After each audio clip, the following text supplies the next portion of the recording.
মুহূর্তে রাজধানীর Sony cinema হলে আছেন সহকর্মী মহিব আল হাসান। সরাসরি যাচ্ছি তার কাছে।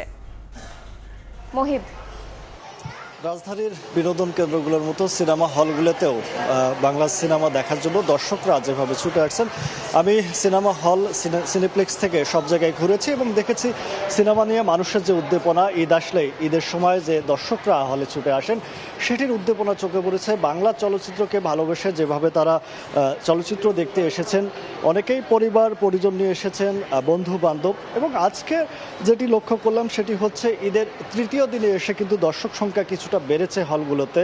চলচ্চিত্রের এই ধারা অব্যাহত রেখেছে দর্শক প্রেমীরা, সিনে প্রেমীরা।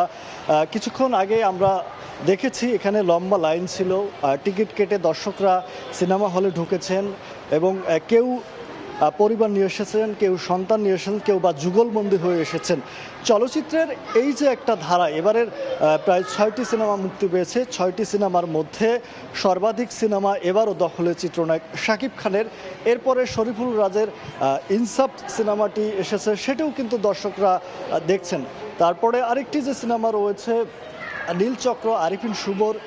আসলে এবার দর্শকরা আলাদা আলাদাভাবে সিনেমাগুলো দেখার আলাদা আলাদা টেস্ট নিচ্ছেন। পাশাপাশি এই যে চলচ্চিত্র, এই সিনেমাগুলো আলাদা আলাদাভাবে যেভাবে দর্শকরা গ্রহণ করছেন, আসলে একাধিক সিনেমা মুক্তির ফলে কিন্তু এই সুযোগটা পাচ্ছেন। তো এই ছিল আমার কাছে সিনেমা নিয়ে সর্বশেষ খবর। সরাসরি যুক্ত ছিলাম সনি সিনেমা হলে।